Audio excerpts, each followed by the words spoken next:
안녕하세요. 성산개미TV입니다.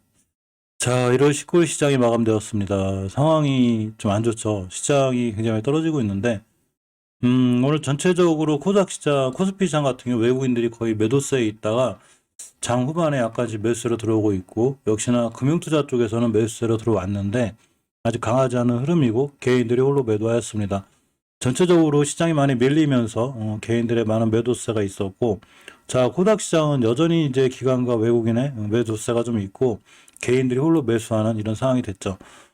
코스닥 시장이 1% 이상 밀렸고 코스피 시장도 역시 0.77% 밀렸습니다.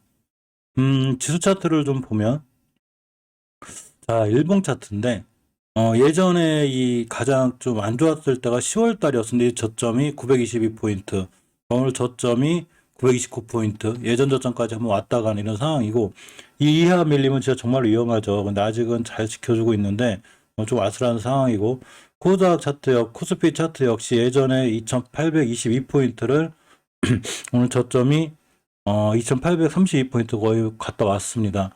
자, 내일부터 좀 반등해주면 좋겠는데, 우리가 어떤 종목에서도 그렇듯이 지수 차트도 역시 5주선을 이탈하는 상태에서 계속 지금 4주째 하향하고 있죠. 그만큼 시장이 어느 정도 하향하는 추세에 있는 게 맞고, 코스닥 차트도 마찬가지로 보면 이전 저점들까지 다 이탈하는 이런 상황이 되어 있습니다.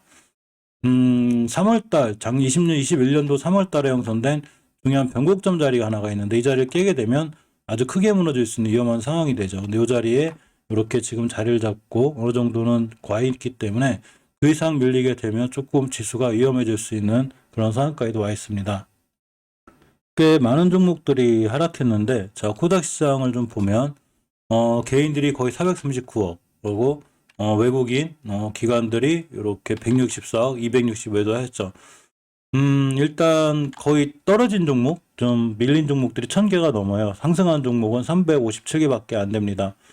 코스피 시장도 보시게 되면 거의 650개 종목이 떨어졌고 230개가 상승을 하고 48개 정도 종목만이 거의 이제 보합권을 마감했는데, 그만큼 대부분의 종목들이 다 떨어진 거죠. 거의 1600개, 1700개 종목들이 떨어졌기 때문에, 물론 내가 가진 종목만 잘 올라가고 승승장구하면 좋지만 절대적으로 그렇게 되기보다는 시장의 영향을 많이 받는 게 사실이죠. 베트남 국회에서 얼마 전에 4개 결의안을 발표했다고 제가 말씀드렸죠. 그 중에서 이제 부스터샷에 대해서 좀 강조를 했고, 나노코박스의 승인이 났을 때 바로 나노젠 나노코박스가 부스터샷으로 사용이 될 수 있는 확률이 커졌습니다. 특히 이제 어린이들, 특히 청소년을 대상으로 한 예방접종 과정에서 많은 부작용이 있었죠. 그렇기 때문에 mRNA 방식인 화이자나 모더나보다는 조금 더 안전하다고 평가받는 제조합 단백질 백신 방법인 나노젠 나노코박스의 백신들이 좀 더 효과적으로 사용될 확률이 좋습니다. 자, 그렇지만 그러한 이슈 뉴스에도 불구하고 어쨌거나 뉴스는 항상 참고사항이에요. 가장 중요한 건 추세를 이해하는 게 중요한데, 지금 사실 추세들이 굉장히 안 좋아졌죠. 항상 말씀드리는 건 단기적인 관점에서는 상관이 없는데, 중장기적인 관점에는 상관이 없는데, 단기적인 관점에서는 살짝 위험한 게 사실입니다. 먼저 HLB의 대처거를 살펴보면 어제 나오지 않고 오늘 나오기 때문에 이제 다음날 제가 살펴드리는데,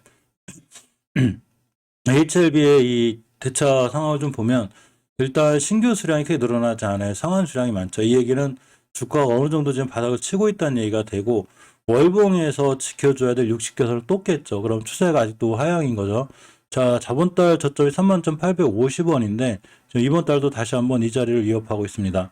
사실 이 자리를 위협한다는 게 꼭 HLB만의 문제는 아니고 우리나라 모든 제약바이오주들, 그리고 일반 종목들도 전체적으로 예전의 수준까지 다 하회할 정도로 시장 상황이 굉장히 안 좋아져 있고, 주봉에서 오늘 이제 수요일이긴 한데 목요일 금요일 날 이 5주선 위에 못 돌려놓게 되면 역시나 아직도 추세가 우하향인 이런 끔찍한 상황이 됩니다.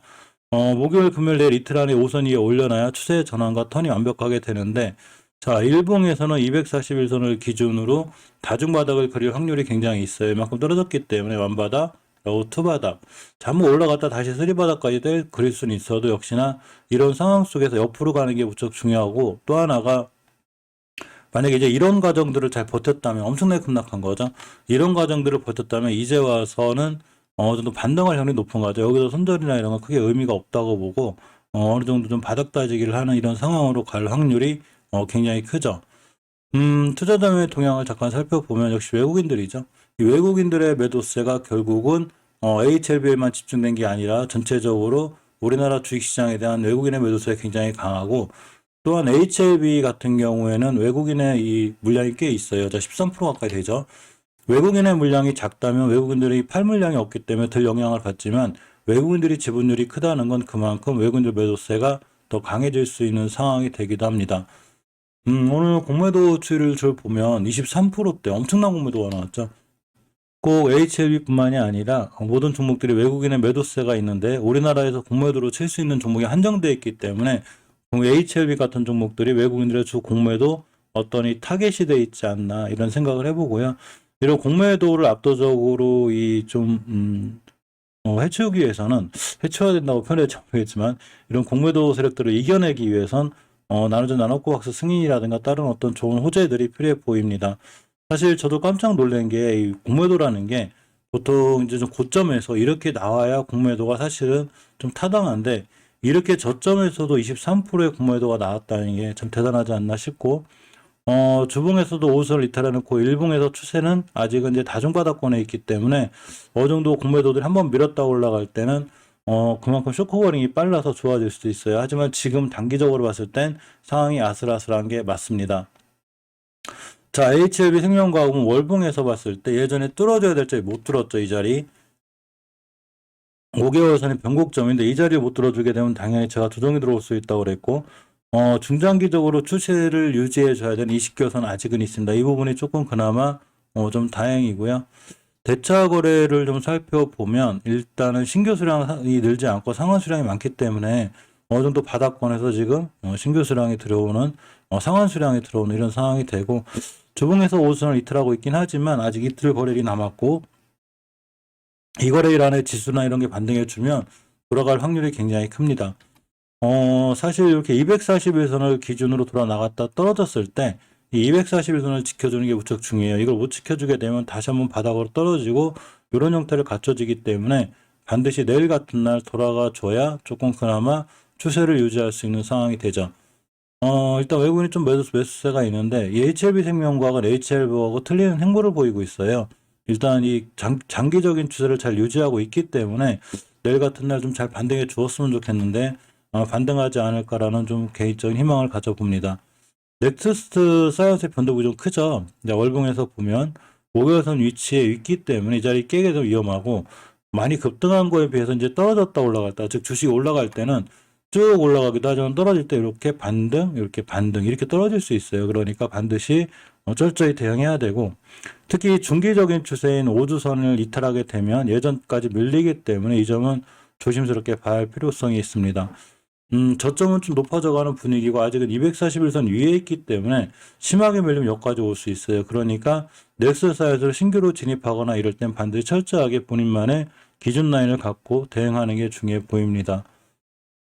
역시나 이 외국인들의 좀 이 매도세가 강했었죠. 금가에 좀 들어오고 있긴 한데, 아무래도 5% 즉시 막 떨어지다 보니까 개인분들이 놀래서 많이 매도하는 이런 상황이 되고, 외국인 지분율이 8%라는 얘기는 언제든지 외국인이 팔았을 때 주가 급락할 수 있고, 일봉에서 봤을 때 20선을 깨놓은 상태라 내일 같은 날 만약 회복해주지 못하면 좀 더 추가하게 위험성이 있기도 합니다. HLB 제약도 이제 이전 저점까지 또 왔는데, 역시나 장기적인 추세는 20개선을 못 돌려놓고 있기 때문에 아직도 하향이고요. 주봉에서도 역시 5선을 깨놨습니다. 자, 일봉에서는 241선을 기준으로 아직 옆으로 가는 거기 때문에 더 이상 크게 급락만 나오지 않으면 이게 돌아갈 확률이 크긴 하지만, 이전 저점인 12,350원대를 기준으로 꼼꼼히 좀 챙기셔야 될 것 같아요. 이 자리를 깨게 되면 더 추가로 밀릴 수 있습니다. HLB 테라퓨틱스도 결국 13,000원대까지 왔죠. 박스권에 갇혀 있는데, 자, 주봉에서 저번 주에 20선을 깨므로 인해서 추세가 우하향이 됐고, 일봉에서는 이제 박스권 이 하단에서 자꾸 이제 양봉이 뜨기 때문에 돌아나갈 확률은 있지만, 항상 박스권 하단이 13,000원대를 이탈했을 때, 즉 13,000원대에서 12,000원대가 됐을 땐 좀 조심스럽게 봐야 되고, 이 조심스럽게 봐야 된다는 게 이제 시청자님들의 계좌이기 때문에 함부로 손절해라 이렇게 하지 못하지만, 만약에 박스권 하단 이탈하게 되면 최소한 비중이라도 조절해 놓고 이런 다양한 전략들을 구사하는 게 좋아 보이고, 자, 노터스가 241선을 깼습니다. 새롭게 인수가 됐는데, 가장 장기 이동 평균선이 20개월선 26,500원대 깼기 때문에 상당히 위험한 상황이 되고, 자, 주봉에서 20선 깨고 있죠. 물론 내일 내일모레 목요일 금요일 날 이 위로 올려놓게 되면 그나마 다행히 돌려놓을 수 있지만 계속 깨놓게 되면 위험해요. 특히 240을 깨놓게 되면 바로 못 돌려놓으면 옆으로 또 오랫동안 가고 더 떨어질 수 있으니까 로터스 또한 역시 그에 맞는 개인의 기준을 갖고 대응하는 게 좋아 보입니다. 자, 오늘 저점이 1480원을 찍고 1500원대를 간신히 지켜준 HLB 파워죠. 월봉에서 절대 깨지 않아 이식화선이 깨고 내려오고 있기 때문에 좀 위험한 상황이고, 주봉에서 중기 추세 또한 역시 완벽히 깼습니다. 이전 저점들을 이탈할 확률이 굉장히 높은데, 지금부터는 좀 철저하게 대응해야 되고, 물론 이제 시장이 좀 살아나서 여기서 돌아나가면 다행이긴 한데, 추가로 밀리게 되면 그에 맞는 비중 조절, 대응을 해놓고, 그 다음에 다시 한번 생각하는 게 맞아요. 자, HLB나 HLB 생명과학뿐만 아니라 모든 종목들이 굉장히 많이 이제 떨어져서 밀려 있고, 그동안 강했던 이제 로봇 관련주들은 선물적으로 좀 살아났다 좋아졌다 하긴 하죠. 솔트록스도 제가 얼마 전에 말씀드렸었는데, 좋은 모습 보여주고 있고, 또 한두 종목들 로봇 관련주는 좀 살아나기도 합니다.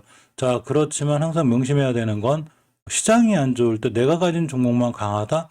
그럼 좋겠지만 그렇게 되기보다는 시장의 영향을 많이 받기 때문에 이럴 때일수록 좀 이렇게 보수적인 접근, 신용이라든가 미수 최대한 쓰지 말고 전체적으로 현금화를 좀 시켜놓고 나중에 차트나 지수가 돌아갈 때 이럴 때 추가로 매수하는 게 시장에서 돈을 잃지 않는 좋은 방법이지 않을까 이렇게 말씀드려 봅니다.